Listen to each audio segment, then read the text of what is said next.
Continuamos explicando el capítulo 4 sobre la Sagrada Comunión. La Iglesia insiste en sus primeros numerales en 2 puntos. Primero, en que se catequice bien a los fieles para que se acerquen dignamente a la Sagrada Comunión y que se proporcione los fieles deben ser guiados con insistencia hacia la costumbre de participar en el sacramento de la penitencia fuera de la celebración de la misa, para que así se pueda administrar con tranquilidad. Dice, los que frecuente o diariamente suelen comulgar sean instruidos para que se acerquen al sacramento de la penitencia cada cierto tiempo, según la disposición de cada uno, porque a veces cogen la comunión como rutina y nunca se confiesan. La primera comunión de los niños debe estar siempre precedida de la confesión y absolución sacramental. Dolorosamente, ¿cómo? Precedida, porque a veces,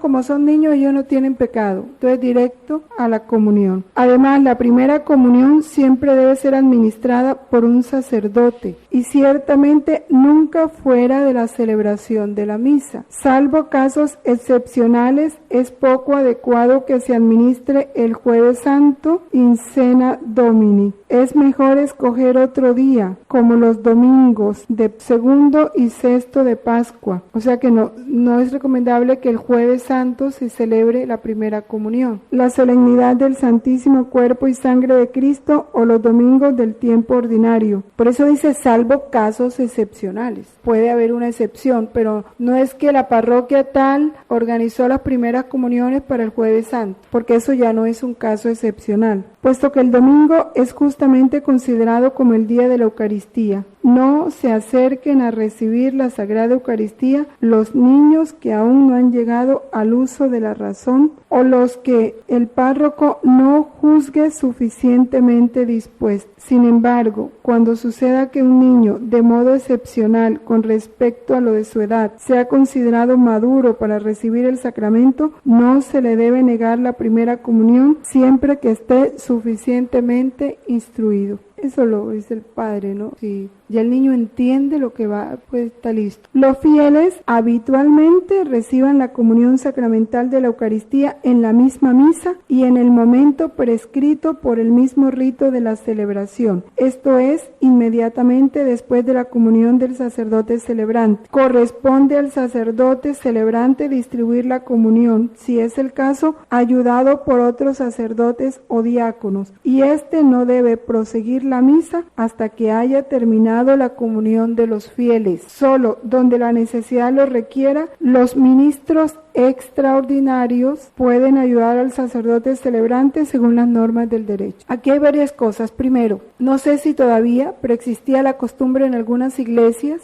donde el primer viernes se llenaba así la gente que quería comulgar, pero tenía que irse al trabajo. Entonces, mientras estaba celebrando la misa, un sacerdote estaba distribuyendo la comunión. La gente comulgaba y se iba. Eso es un abuso, no se debe hacer. O también el sacerdote se sienta y los laicos distribuyen la comunión. Fíjense que dice que la comunión solo la debe distribuir el sacerdote celebrante, ayudado por otros sacerdotes o diáconos, donde la necesidad lo requiera, porque no hay diácono, porque no hay otros sacerdotes, porque es muchísima la gente, los ministros extraordinarios. Y esos ministros extraordinarios tienen que ser debidamente preparados y autorizados por el obispo. Yo no sé si todavía aquí en Barranquilla hubo un tiempo en que aún a los religiosos que necesitábamos o queríamos prestar ese servicio, igual se nos preparaba y se nos consagraba. Ni siquiera cualquier religioso. No sé este obispo si todavía ha continuado con eso, pero cuando yo trabajé aquí en Barranquilla, eso existía. Es deseable que los fieles puedan recibir la comunión con hostias consagradas en la misma misa. Es deseable que eso se haga. Los fieles comulgan de rodillas o de pie, según lo establezca la conferencia de obispos, con la confirmación de la sede apostólica. Cuando comulgan de pie, y esto es algo que nosotros empecemos a tener en cuenta. Se recomienda hacer antes de recibir el sacramento la debida reverencia, que deben establecer las mismas normas. Por eso, pero si la vamos a recibir de pie, hay que hacer la reverencia. En algunos sitios, por eso es que la puede recibir de pie, que puede recibirla de rodillas o de pie. Cuando comulgan de pie, se recomienda hacer antes de recibir el sacramento la debida reverencia. Ahora, para no dejar al sacerdote con la hostia, hacemos la reverencia antes, entonces tener en cuenta eso. En la distribución de la comunión se debe recordar que los ministros sagrados no pueden negar los sacramentos a quienes los pidan de modo oportuno. Están bien dispuestos y no les sea prohibido por el derecho recibirlos. Cualquier bautizado a quien el derecho no se lo prohíba puede ser admitido a la comunión. No es lícito negar la comunión a un fiel, por ejemplo, solo por el hecho de querer recibir la Eucaristía arrodillado o de pie. Entonces, si una persona se arrodilla a recibir la comunión, no se le debe negar, debe darse, aquí lo dice. No es lícito negar la Sagrada Comunión a un fiel solo por el hecho de querer recibir la Eucaristía arrodillado o de pie. El lugar dice de rodillas y él no se arrodilla, no se le debe negar. Aunque todo fiel tiene siempre derecho a elegir si desea recibir la Sagrada Comunión en la boca, si el que va a comulgar quiere recibir en la mano el sacramento, en los lugares donde la conferencia de obispos lo haya permitido, con la confirmación de la sede apostólica, se le debe administrar la Sagrada Hostia. Sin embargo, póngase especial cuidado de que el comulgante consuma inmediatamente la hostia delante del ministro. No es que se va y se la come, no, ahí. Y ninguno se aleje teniendo en la mano las especies eucarísticas. Si existe peligro de la profanación, no se distribuye a los fieles la comunión en la mano. Entonces, que esto son cosas claras para cuando la gente empiece, tengamos nosotros claridad sobre esto. La bandeja para la comunión o patena se debe mantener para evitar el peligro de que caiga la hostia consagrada o algún fragmento. Debe usarse, ya es orden que debe usarse. Entonces hay que conseguirla, empezando por nosotros. Sí, claro, sí, es que si el Papa saca esto, los primeros tenemos que obedecer somos nosotros. No está permitido que los fieles tomen la hostia consagrada ni el cáliz sagrado por sí mismos, que tú saques la hostia del copón, no está permitido, ni mucho menos que se lo pasen entre sí de mano en mano. En esta materia, además, debe suprimirse el abuso de que los esposos en la misa nupcial se administren de modo recíproco la Sagrada Comunión. Deben recibirla de mano del sacerdote. El fiel laico que haya recibido la Santísima Eucaristía puede recibirla otra vez el mismo día, solamente dentro de la celebración eucarística en la que participe, quedando a salvo lo que prescribe el Canon 921, que debe haber oído misa entera. Se reprueba la costumbre, que es contraria a los libros litúrgicos, de que sean distribuidas a manera de comunión durante la misa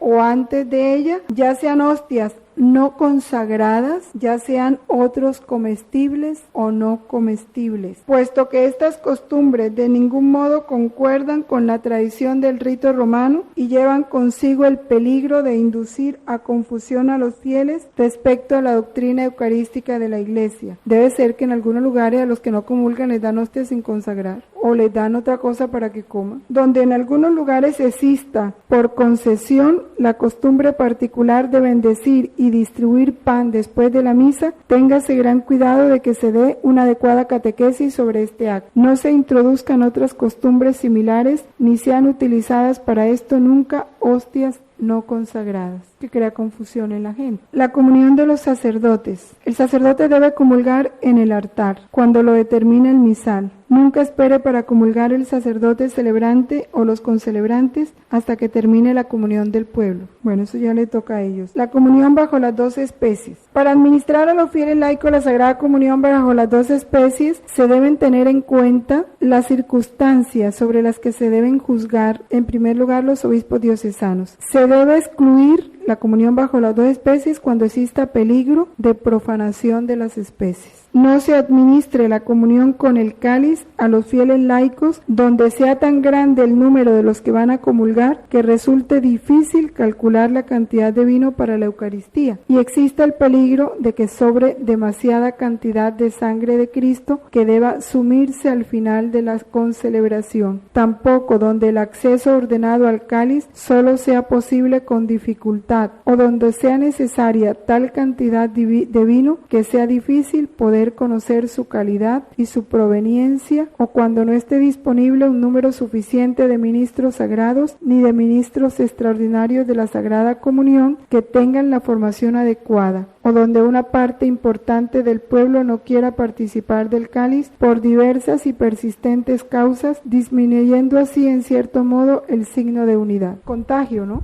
Caso de contagio, prever esas cosas. Por eso siempre debe administrarse en grupos especiales, pequeños y conocidos, ¿no? No se permita al comulgante, dice, las normas admiten el principio de que en los casos de que se administre bajo las dos especies la sangre del Señor, se pueda tomar bebiendo directamente del cáliz o por intinción con una pajilla o una cucharilla. En los orientales utilizan así, te dan una cucharita el vino. Por lo que se refiere a la administración de la comunión a los fieles laicos, los obispos pueden excluir en los lugares donde no se acostumbre la comunión con pajilla o con cucharilla, permaneciendo siempre, no obstante, la opción de distribuir la comunión por tinción, metiendo la hostia.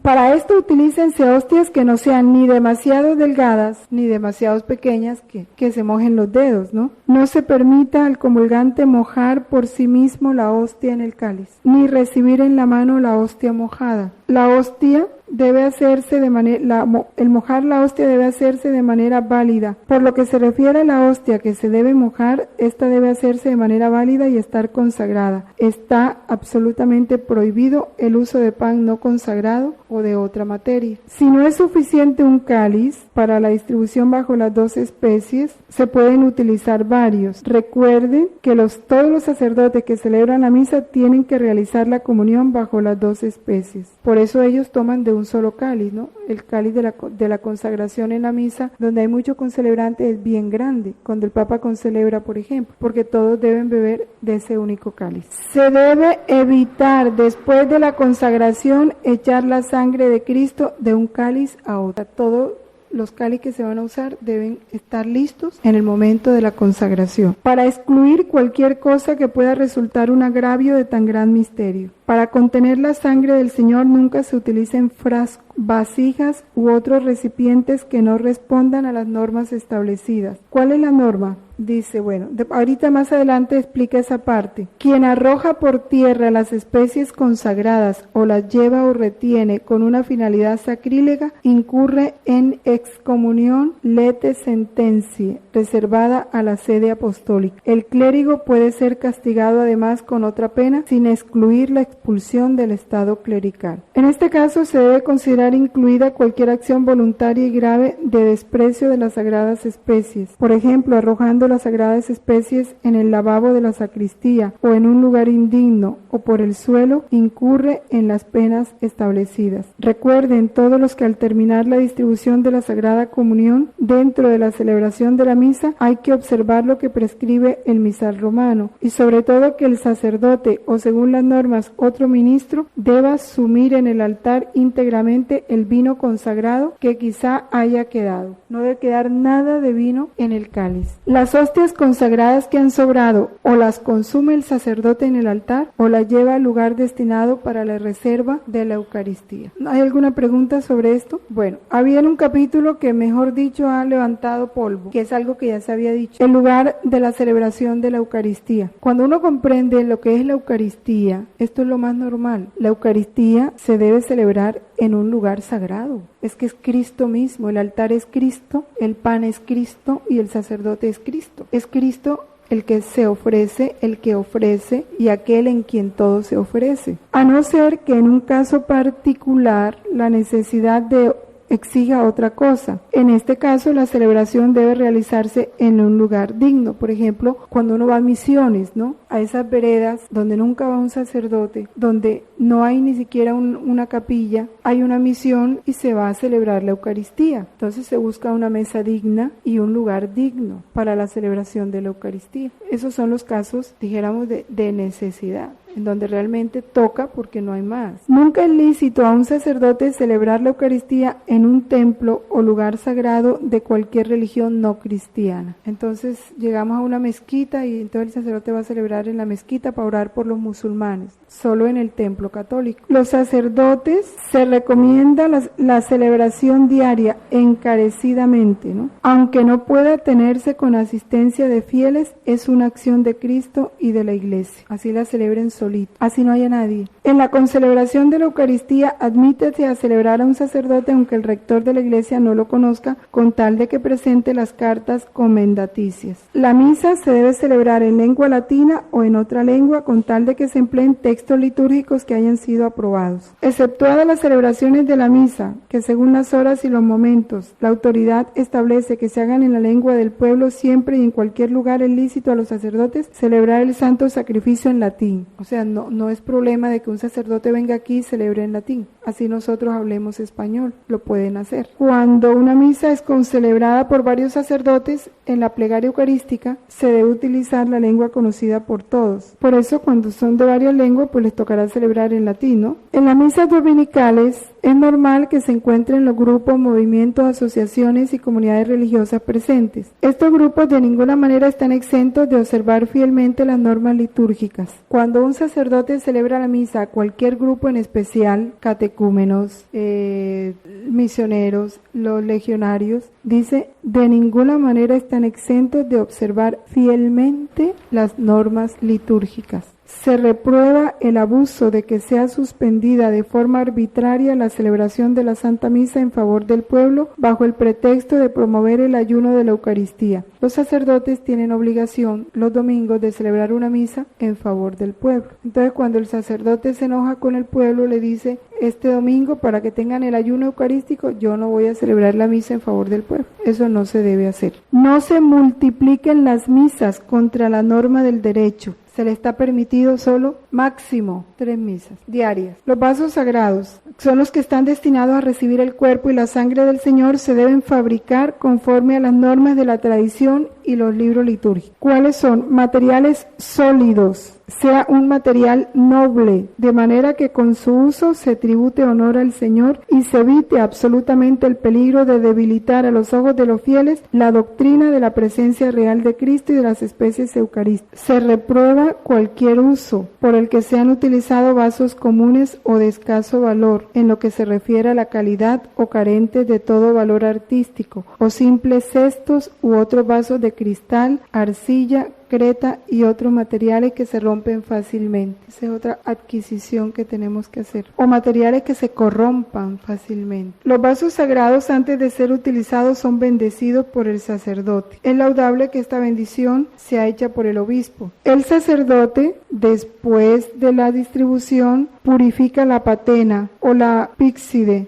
Es como el copón pequeño, ¿no? El planito, sobre el cáliz. Después purifica el cáliz como prescribe el misal y seca el cáliz con el purificador. Cuando esté presente el diácono, este regresa al altar con el sacerdote y purifica los vasos. También se permite dejar los vasos para purificar, sobre todo si son muchos, sobre el corporal y oportunamente cubiertos en el altar o en la credencia. La credencia es la mesita auxiliar, de forma que sean purificados por el sacerdote o el diácono inmediatamente después de la misa, una vez despedido el pueblo. Del mismo modo, el acólito debidamente instituido ayuda al sacerdote o al diácono en la purificación y arreglo de los vasos sagrados, ya sea en el altar, ya sea en la credencia. Ausente el diácono, el acólito litúrgicamente instituido lleva los vasos sagrados a la credencia, donde los purifica, seca y arregla de la forma acostumbrada, con agua. Y esa agua, para quitar las partículas, se la toma y después se seca con el purificador. Los paños de la Sagrada Mesa, especialmente los que reciben las sagradas especies como corporal y purificador, se conserven siempre limpios, se laven con frecuencia. Y miren, explica cómo debe hacerse. El agua del primer lavado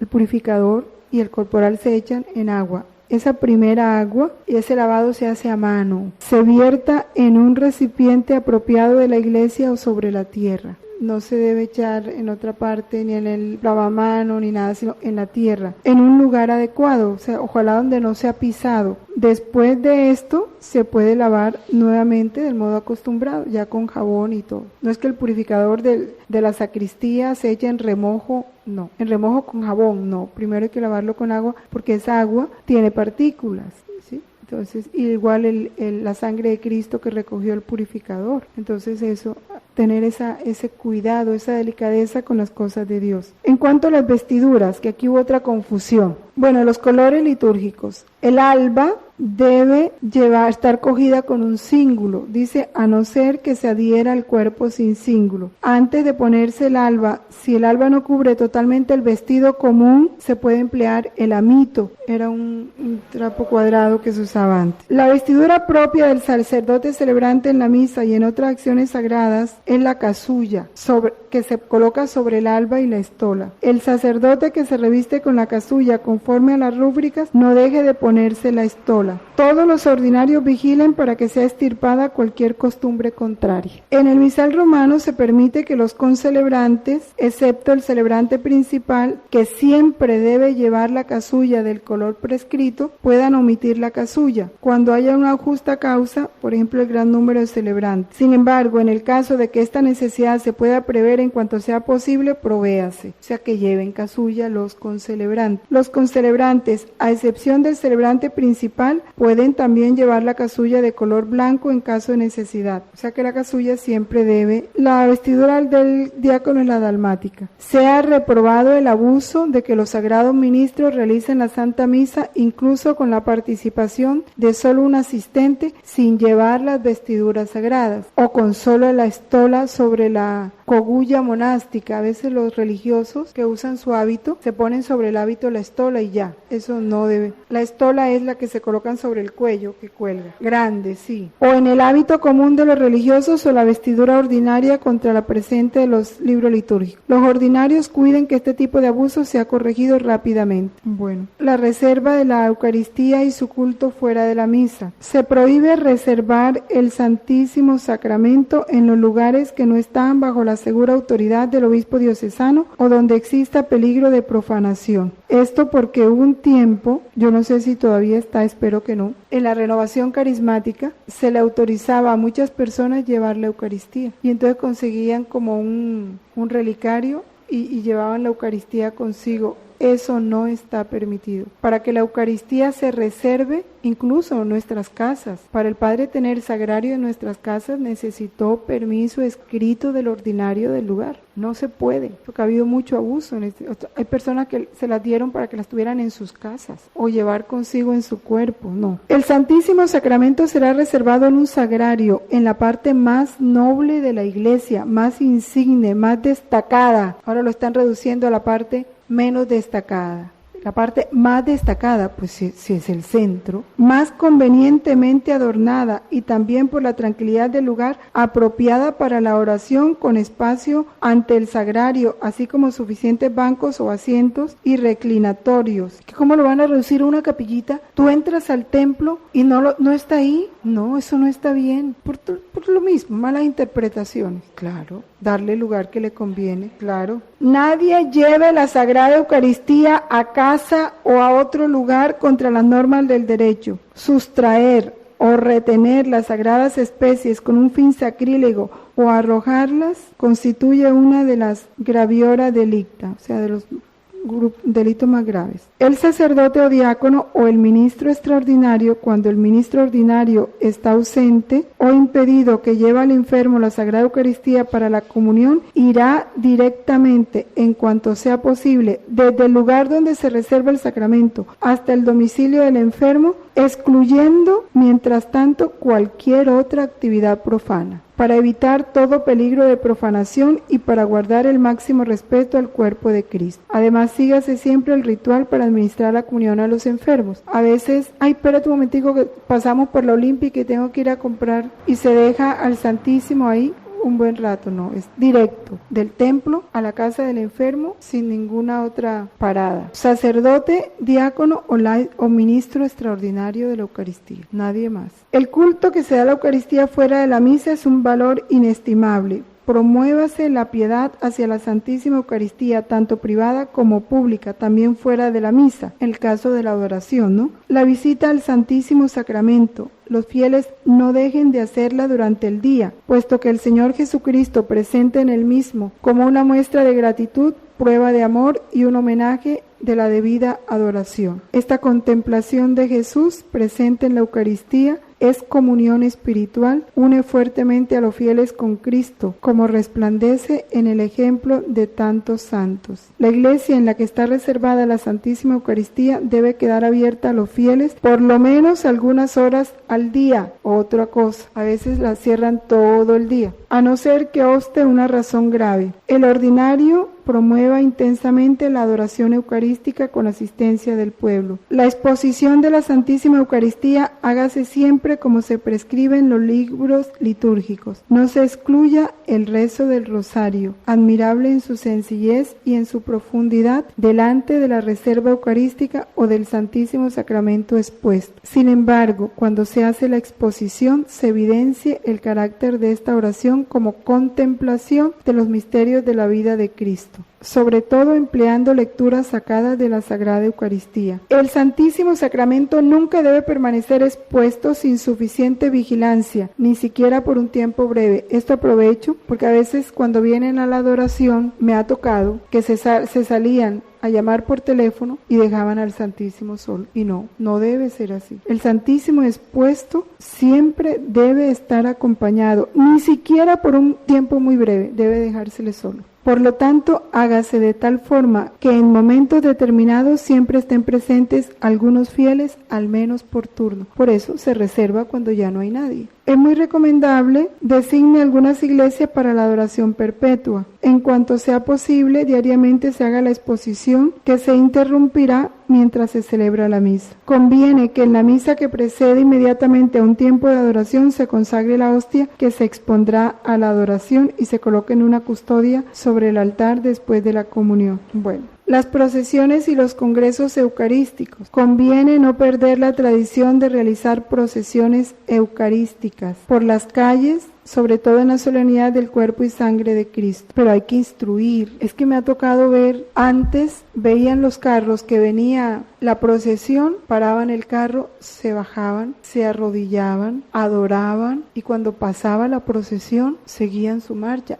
Es que es el mismo Dios. Si yo voy por la calle y veo que viene un sacerdote con el Santísimo, así sea reservado porque va a dar la comunión, debo arrodillarme y adorarlo, que es Jesús mismo que está pasando. Nosotros no debemos ser indiferentes a esas cosas, porque ahí está la delicadeza en el amor. Igual si es tu casa y entra el sacerdote con el Santísimo a visitar el enfermo, arrodíllate y adóralo. Se recibe al sacerdote con el Santísimo como si entrara con el mercado de la Olímpica. No, y hay que disponer el cuarto del enfermo dignamente, tener una luz prendida, poner un mantelito, tener esas delicadezas con el Señor, ponerle al Padre un poquito de agua para que se purifique los dedos cuando dé la hostia, o al ministro extraordinario. Sí, no, y al coger la hostia pues se pueden quedar partículas en el dedo.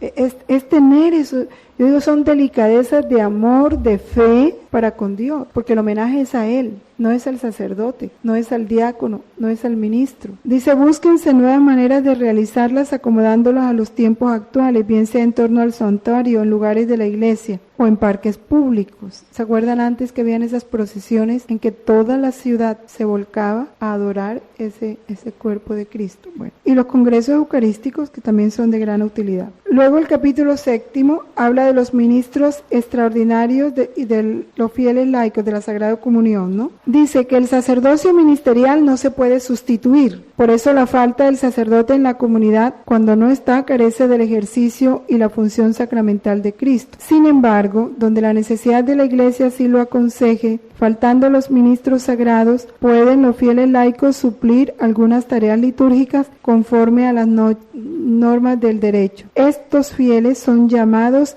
y designados para desempeñar unas tareas determinadas de mayor o menor importancia. Muchos fieles laicos se han dedicado y se siguen dedicando a este servicio con generosidad, sobre todo en los países de misión, donde aún la Iglesia está poco extendida. Sí nos ha tocado preparar y consagrar ministros extraordinarios. Ellos hacen la celebración de la palabra cada domingo y distribuyen la Eucaristía en esos caseríos o veredas. Debe considerarse de gran importancia la formación de los catequistas, que siguen dando una ayuda extraordinaria y absolutamente necesaria al crecimiento de la fe y de la Iglesia. En algunas diócesis existen los asistentes pastorales, que facilitan la acción pastoral desempeñada por el obispo. Aquí en nuestro caso los consejos pastorales, ¿no? El ECAP y todas esas cosas son asistentes pastorales. Se debe cuidar que los asistentes pastorales no asuman aquello que propiamente pertenece al servicio de los ministros sagrados. Son asistentes pastorales, no son diáconos. ¿A qué se dedica la actividad del asistente pastoral? A facilitar el ministerio de los sacerdotes y diáconos, a suscitar vocaciones al sacerdocio y al diaconado, a preparar a los fieles laicos para las distintas tareas litúrgicas. Solamente por verdadera necesidad se recurre al auxilio de ministros extraordinarios en la celebración de la liturgia. Solamente por verdadera necesidad. Pero esto no está previsto para asegurar una plena participación de los laicos. Donde por necesidad se recurra al servicio de los ministros extraordinarios, multiplíquense especiales y fervientes peticiones para que el Señor envíe pronto un sacerdote. O sea, que en una parroquia donde hay varios sacerdotes, no es necesario un ministro extraordinario, ¿o no? Eso concluye. Donde por necesidad se recurra al servicio de los ministros extraordinarios, multiplíquense especiales y fervientes peticiones para que el Señor envíe pronto un sacerdote para el servicio de la comunidad y suscite abundantes vocaciones a las sagradas órdenes. Por lo tanto, estos ministerios de mera suplencia no deben ser ocasión de una deformación del mismo ministerio de los sacerdotes, de modo que estos descuiden la celebración de la misa por el pueblo que les ha sido confiado. La personal solicitud hacia los enfermos, es el sacerdote el que debe visitar el enfermo. El cuidado del bautismo de los niños, la asistencia a los matrimonios o la celebración de las exequias cristianas, que ante todo conciernen a los sacerdotes ayudados por los diáconos. No es función de los ministros extraordinarios de la Eucaristía. Así pues, no suceda que los sacerdotes en las parroquias cambien indiferentemente con diáconos o laicos las tareas pastorales, confundiendo de esta manera lo específico de cada uno. No es lícito a los laicos asumir las funciones o las vestiduras del diácono o del sacerdote. El ministro extraordinario de la Sagrada Comunión, solo el sacerdote válidamente ordenado es ministro capaz de confeccionar el sacramento de la Eucaristía actuando in persona a Cristo, de donde el nombre de ministro de la Eucaristía solo se refiere propiamente al sacerdote. Los ministros ordinarios de la Sagrada Comunión son el obispo, el presbítero y el diácono, a los que corresponde, por lo tanto, administrar la Sagrada Comunión a los fieles laicos en la celebración de la Santa Misa. Además de los ministros ordinarios, está el acólito instituido ritualmente, que por la institución es ministro extraordinario de la Sagrada Comunión, desde que no sea niño, por supuesto, ¿no? Incluso fuera de la celebración de la misa. El obispo diocesano, por razones de verdadera necesidad, puede delegar también otro fiel laico como ministro extraordinario, ya sea para ese momento, ya sea para un tiempo determinado, recibida en la manera debida la bendición. Sin embargo, este acto de designación no tiene necesariamente una forma litúrgica, ni de ningún modo, si tiene lugar, puede asemejarse la sagrada ordenación. Solo en casos especiales e imprevistos, el sacerdote que preside la celebración eucarística puede dar un permiso ad actum, o sea, en el momento. Este ministerio extraordinario de la Sagrada Comunión no es ministro especial de la Sagrada Comunión, o sea, es extraordinario, es para casos especiales, que el nombre lo dice. ni ministro extraordinario de la Eucaristía, ni ministro especial de la Eucaristía. Con estos nombres es ampliado indebidamente e impropiamente su significado. Si habitualmente hay número suficiente de ministros sagrados, también para la distribución de la Sagrada Comunión, no se pueden designar ministros extraordinarios de la Sagrada Comunión. En tales circunstancias, los que han sido designados para este ministerio no lo ejerzan cuando hay sacerdotes. Repruébase la costumbre de aquellos sacerdotes que, a pesar de estar presentes en la celebración, se abstienen de distribuir la comunión, encomendando esta tarea al laico. El ministro extraordinario de la Sagrada Comunión podrá administrar la comunión solamente en ausencia del sacerdote o diácono. Cuando el sacerdote está impedido por enfermedad, edad avanzada o por otra verdadera causa, se mareó durante la misa y le bajó la presión, o cuando es tan grande el número de los fieles que se acercan a la comunión que la celebración de la misa se prolongaría demasiado. Pero esto debe entenderse de forma que una breve prolongación,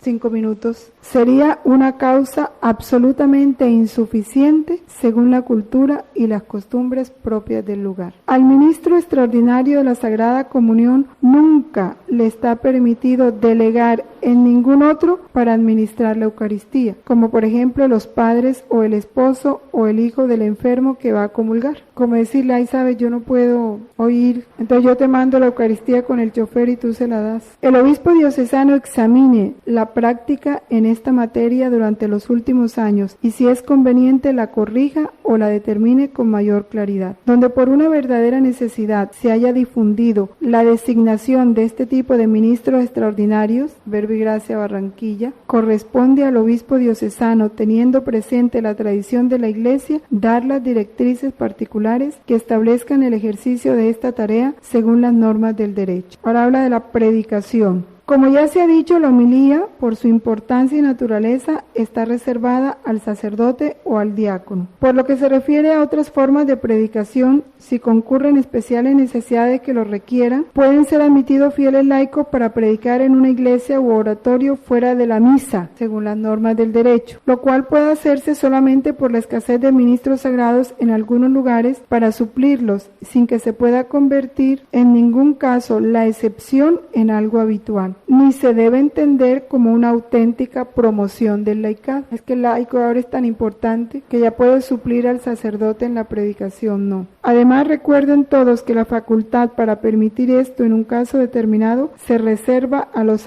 ordinarios del lugar, o sea, al obispo, pero no concierne a otros, incluso presbíteros o diáconos. Es el obispo el que debe dar la autorización de predicar a un laico. Ningún laico puede atribuirse la libertad de predicar sin autorización del obispo. Por eso, ni siquiera, así sea una orden de predicadores, una comunidad de religiosos llega a un lugar y si su misión es predicar, debe presentarse primeramente al obispo. Las celebraciones que se celebran en ausencia del sacerdote. Cuando falta el ministro sagrado, el pueblo cristiano tiene derecho a que el obispo diocesano procure que se realice alguna celebración dominical para esa comunidad bajo su autoridad. Para esta clase de celebraciones especiales deben ser consideradas siempre como absolutamente extraordinarias, o sea, no es lo normal. Ya sean diáconos o fieles laicos, todos los que han sido encargados por el obispo para tomar parte en este tipo de celebraciones considerarán como cometido suyo el mantener viva en la comunidad una verdadera hambre de la Eucaristía, que lleve a no perder ocasión alguna de tener la celebración de la misa, incluso aprovechando la presencia ocasional de un sacerdote que no esté impedido por el derecho de la Iglesia para celebrarla. Ahora me hizo acordar, a veces en esas veredas, como no tienen todo el conocimiento, salen diciendo que es mejor la misa de la hermanita que la del padre, porque es más corta. Es importante esto porque supongamos que llega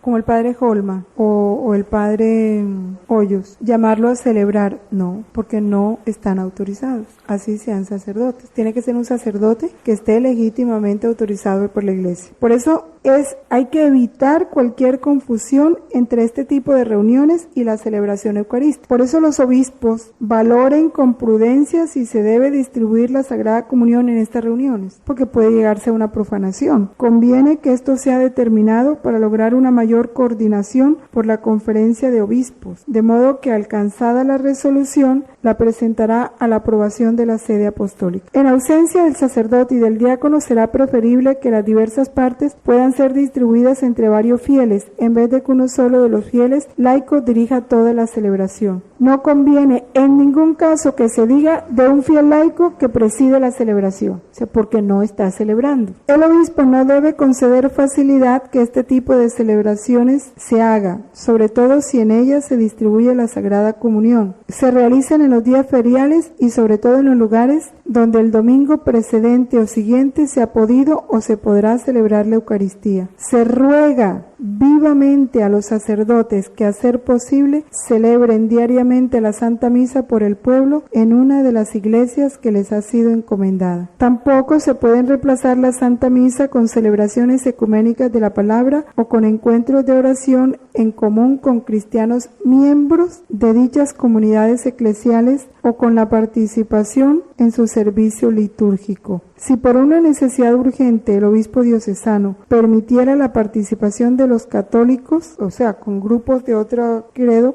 vigilen los pastores para que entre los fieles católicos no se produzca confusión sobre la necesidad de participar en la misa de precepto, también en estas ocasiones o a otra hora del día. Eso me imagino en lugares donde los católicos son una minoría, si les toca asistir a un entierro de otra religión, pues de ninguna manera crean que ya con eso suplen la misa. Aquellos que han sido apartados del estado clerical, el clérigo que de acuerdo con la norma del derecho pierde el estado clerical, se le prohíbe ejercer la potestad de orden. A este, por lo tanto, no le está permitido celebrar los sacramentos bajo ningún pretexto, salvo en el caso excepcional, o sea, en guerra o por eso, en peligro de muerte. Ni los fieles pueden recurrir a él para la celebración si no existe una justa causa que lo permita, según la norma del canon, que es esa. Además, estas personas no hagan la homilía, ni jamás asuman ninguna tarea o ministerio en la celebración de la Sagrada Liturgia para evitar la confusión entre los fieles y que sea oscurecida la verdad. Entre los remedios, que es muy importante que ya vamos a terminar, es el último capítulo, el capítulo 8. Cuando se comete un abuso en la celebración de la Sagrada Liturgia, verdaderamente se realiza una falsificación de la liturgia católica. Ha escrito Santo Tomás: incurre en el vicio de falsedad quien de parte de la Iglesia ofrece el culto a Dios contrariamente a la forma establecida por la autoridad divina de la Iglesia y su costumbre. Para que se dé una solución a este tipo de abusos, lo que más urge es la formación bíblica y litúrgica del pueblo de Dios, pastores y fieles, de modo que la fe y la disciplina de la Iglesia en lo que se refiere a la Sagrada Liturgia sean presentadas y comprendidas rectamente. Donde los abusos persistan, debe procederse en la tutela del patrimonio espiritual y de los derechos de la Iglesia conforme a las normas del derecho. Entre los abusos hay algunos que constituyen la gabriora delicta, los actos graves, y también otros que con no menos atención hay que evitar y corregir. ¿Cuáles son los de gabriora delicta? Sustraer con fines sacrílegos o retener o arrojar las especies. Atentar la realización de la liturgia del sacrificio eucarístico o su simulación. Sacerdotes falsos, hacer sin las especies debidas, con celebración prohibida del sacrificio eucarístico juntamente con ministros de comunidades eclesiales que no tienen la sucesión apostólica, sacerdotes ortodoxos o estos que son anglicanos, ni reconocen la dignidad sacramental de la ordenación sacerdotal. Consagración con fin sacrílego de una materia sin la otra en la celebración eucarística o también de ambas fuera de la celebración eucarística. Esos son los actos cuyo esto está reservado a la sede apostólica, quien incurre en estos delitos, donde los abusos, están reservados a la Congregación para la Doctrina de la Fe. Los actos graves. ¿Cuáles son los actos graves? Los que ponen en peligro la validez y dignidad de la Santísima Eucaristía, esto es contra lo que se explicó más arriba. Ya sabemos, no es válido el sacramento cuando no tiene la característica de las especies, cuando no se hace conforme a las normas litúrgicas. Otros abusos. Cuando algo se ha realizado mal, corríjase conforme a las normas del derecho. Todo abuso es cuando no se haga como lo manda la Iglesia. El obispo diocesano debe promover la disciplina. Debe vigilar para que no se introduzcan abusos. Cuantas veces tenga noticia de un delito o abuso, infórmese prudentemente por sí o por otro clérigo idóneo de los hechos, las circunstancias y la culpabilidad. Los delitos contra la fe y contra los sacramentos cometidos en la celebración de la Eucaristía sean comunicados sin demora a la congregación. Aquí está, todos procuren, según sus medios, que el Santísimo Sacramento de la Eucaristía sea defendido de toda irreverencia y deformación, y todos los abusos sean completamente corregidos. Es una tarea gravísima para todos y cada uno, y excluida toda acepción de personas, todos están obligados a cumplir esta labor. Cualquier católico, sea sacerdote, diácono, fiel laico, tiene derecho a exponer una queja por un abuso litúrgico ante el obispo diocesano o el ordinario competente que se le equipara en derecho, o ante la sede apostólica en virtud del primado del romano pontífice. Cuando se trata de un obispo, por ejemplo. Si se trata de un obispo, ¿a quién le vas a poner tú la queja? A la sede apostólica, ¿sí? Bueno, conviene, sin embargo, que en cuanto sea posible, la reclamación o queja sea expuesta primero al obispo diocesano, pero esto se haga siempre con veracidad y caridad. O sea, primero al sacerdote. Veracidad, que tú lo veas, que tú constates que fue así, no es que te pareció, no es que oíste decir, no es que te contaron, seamos objetivos, ¿no? Para poder dar y evitar así también injusticias o confusiones o calumnias, claro, es tener. Por ejemplo, alguien me contaba que en alguna iglesia de aquí de Barranquilla celebraron un matrimonio fuera de la misa y después de la celebración del matrimonio hubo una liturgia de la palabra, pero fue un sacerdote. Bueno, eso crea un interrogante. No hubo misa, hubo solo celebración de la palabra y la hizo un sacerdote. Eso es un caso raro. Pero si tú no lo viste y si no te acercaste al sacerdote para ver si de pronto tenía razones súper especiales, ¿verdad? Que uno no sabe, entonces mejor no ir a denunciar ese caso sin tener una certeza de lo que pasó. Todo sacramento debe hacerse dentro de la Eucaristía. Todo sacramento. Muchas cosas están mal, por eso el Papa está reglamentando. Todo sacramento debe hacerse dentro de la Eucaristía.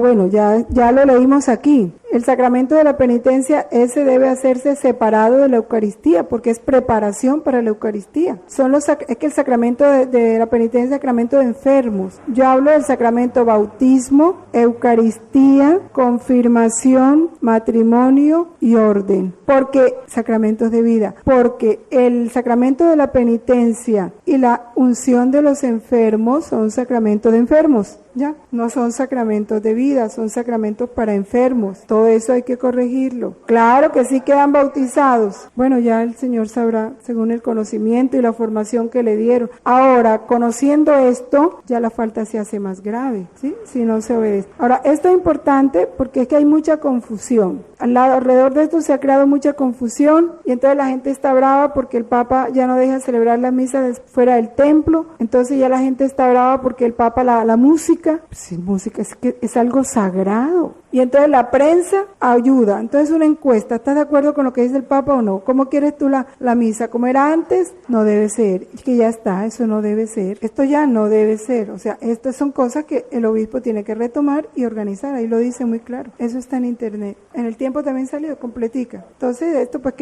porque todo esto habla de la unidad de la iglesia. Entonces vamos a...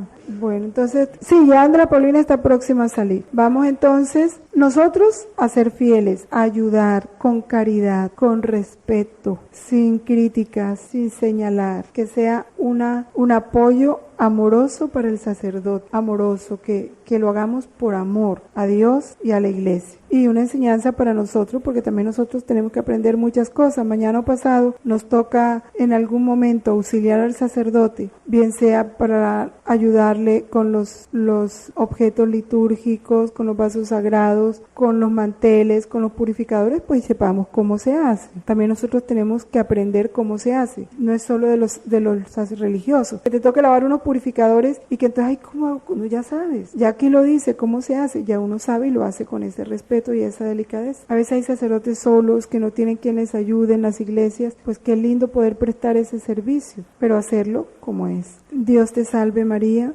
llena eres de gracia, el Señor es contigo. Bendita tú eres entre todas las mujeres y bendito el fruto de tu vientre Jesús. Gloria al Padre, al Hijo y al Espíritu Santo. En el nombre del Padre, del Hijo, del Espíritu Santo. Amén.